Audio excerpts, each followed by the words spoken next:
In this presentation, we're going to look at second-order differential equations. So, find a function that satisfies the following equation. So, this is the equation here. D squared f over dx squared minus 6 df over dx minus plus 9f equals 9x minus 15. So, that's the equation we're going to be working with. We're also given two boundary initial values. There we are. F of 0 is 0, f of 1 is 0 also. That's quite important because to get f of 1 like that, this is sort of unusual because you usually give like sort of the first derivative evaluated at 0. So just be very careful about these ones, what you actually get. Okay, don't rush into it. Just be very careful about what they actually give you in exams. Because they usually throw like the f of 0 and df of 0 over dx.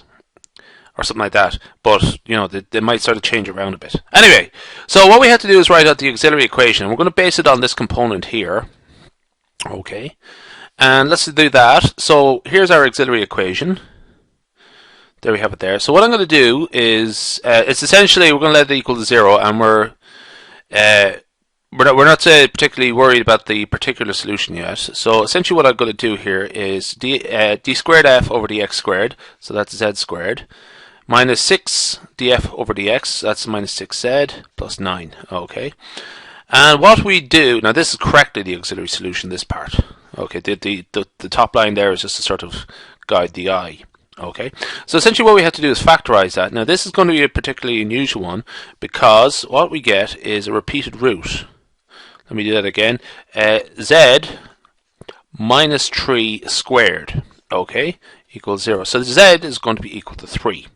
Okay, now I'm going to sort of save that for later on, but that's going to be relevant later on. What I'm going to do now is I'm going to have a quick look at the particular solution here. Now, so I'm just going to start this off, the particular solution. So remember on the other side of the equation we had 9x minus 15. Okay, so that's a polynomial in this sort of form here, ax plus b.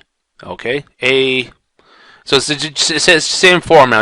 A is not necessarily related to 9, and b is not necessarily related to 15. But it's just they have the same sort of form. They're polynomials of degree 1. That's all you really need, that they have the same sort of shape. What I'm going to do is differentiate it. Just a quick pause for a coughing fit there. What I'm going to do is differentiate it with respect to x. And do that, they get the same again, they get the second derivative. So the derivative of f with respect to x is derivative of ax plus b, is just a, and get the second derivative of that, 0, okay? A is a constant in x, okay? So what we're going to do is rewrite our equation, okay? And we're going to solve for a and b, okay? So this is the general form of the equation that we're going to be working with, and we have all those terms that we just found there. F is going to be ax plus b. Df dx is a, and this is just going to be 0. Okay, so when I rearrange this equation here, I get 9ax plus 9b, and remember the bracket there, minus 6a. Okay, so 9ax plus 9b minus 6a. Now this is equal to 9x minus 15. Okay. So necessarily a is equal to 1, okay, and b is going to be equal to, working this out, essentially, I'll just give you, you'll be able to work this out pretty quickly, but you can just take my word for it that b is equal to minus 1.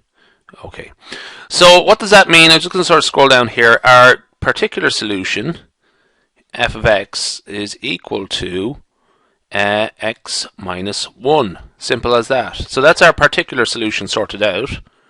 Now we have the complementary solution. So the general solution is as follows. Sorry, complementary solution. Okay, so earlier on we got z is equal to 3. So this part of the solution is, we put it powers here. Okay, so we have this undetermined coefficient A and this undetermined coefficient B, and we have e to the 3x. Okay, but because we have repeated, so e to the 3x there, that's the 3 there, but because we have the same value twice, essentially we have A and bx. Okay, now just to sort of counterpoint this with a sort of bit more of a mundane example, suppose the solution to our auxiliary equation was just, we had two separate roots, it would just simply be A and B. A 3x, B to e4x. Because this would not be solvable if we had it like this, just going back to the one we have above there, we can't have that answer there. Essentially what we have to do is put in an x there, okay, just to make it tractable, as in, that's to say we're able to find the solution.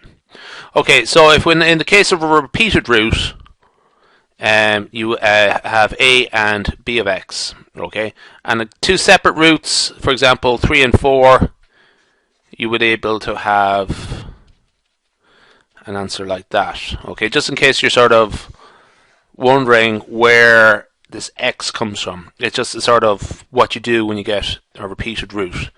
And again, I'll just be clear about that. Our answer here, we only got one single answer here at the auxiliary equation. Okay, so where am I now? I'll just go down to the end here. So this is the general, our solution here. That's the complementary and particular solution in together. And what we have, essentially, we're pretty much nearly finished now. All we have to do is solve what the values are for A and B. So we're told that f of 0 is 0. Okay, so what does that mean? 0 minus 1 plus A times e to the 0 plus B times 0 times e to the 0. Well, this is 1, e to the 0, but we're still multiplying by 0 there.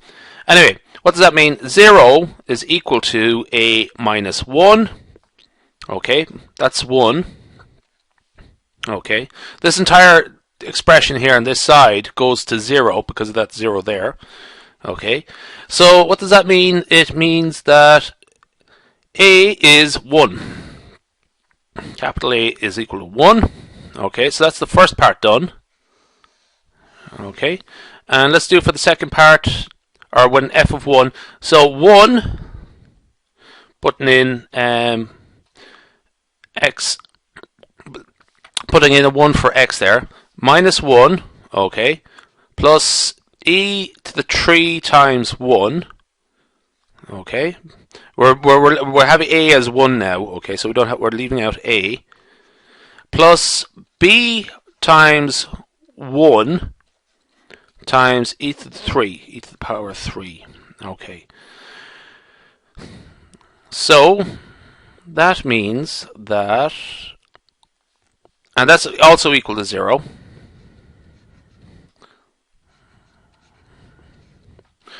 Okay, well, the 1 and minus 1 cancel out. Okay, so what we're left with is B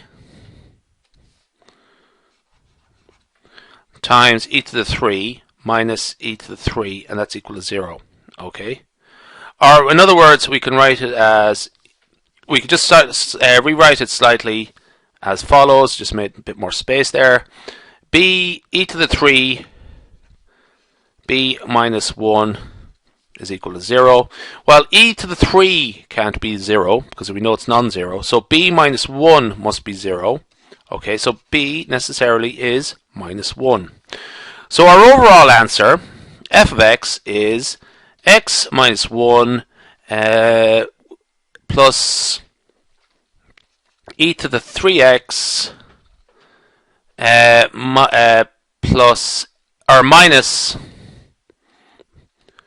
x to the e to the 3x. That is our overall answer. There. Okay, that's the second order ordinary differential equation.